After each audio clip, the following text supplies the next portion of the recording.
I'm joined now by Joe Minarik from the Committee for Economic Development. It's a nonprofit, nonpartisan public policy organization. He's their Senior Vice President and Director of Research. Let's talk a little bit about Pompeo's message. He said new winds are blowing across the world, basically endorsing this populist view. These are people who really kind of embrace globalization. There's kind of a disconnect, the audience and the messenger. Give me your sense on how well that was received. I can only guess what the folks were thinking. My sense, my guess would be that this populist wind, as the Secretary suggested, really does carry some problems. It's an attitude on the part of the populist groups that they are not being well treated by the global economy. The global economy, of course, globalization is inevitable. Change is always underway. People are trying to find better ways to do things, to produce more output with less cost. That means less labor, which means that the individuals, the populace, need to find a way to engage successfully in a changing economy that requires more skills. And it's a difficult adjustment, to be sure. This is also an audience that's not very happy with the trade war, worried about the global economy. You've got the Chinese delegation there, led by Vice President Wang. China more engaged in globalization, embracing it.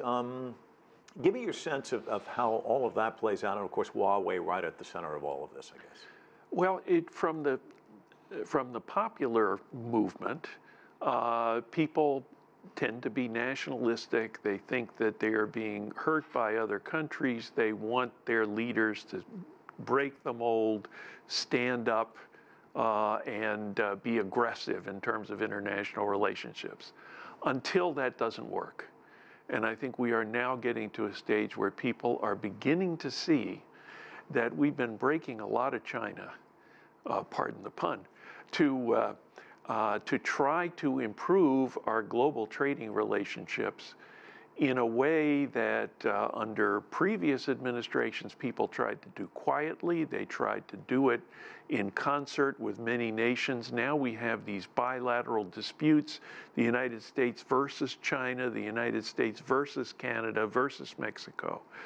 And as a result, I think that in many parts of the world, there might be a growing understanding of the fact that sometimes the old-fashioned ways, the quiet ways, the diplomatic ways, and in many ways, Secretary Pompeo sings this song a little bit better, that careful diplomacy can get good results without the short-term pain that we're going through right now between the United States and China and other countries around the world. He may sing that song, but I'm sure the president thinks he's out of tune.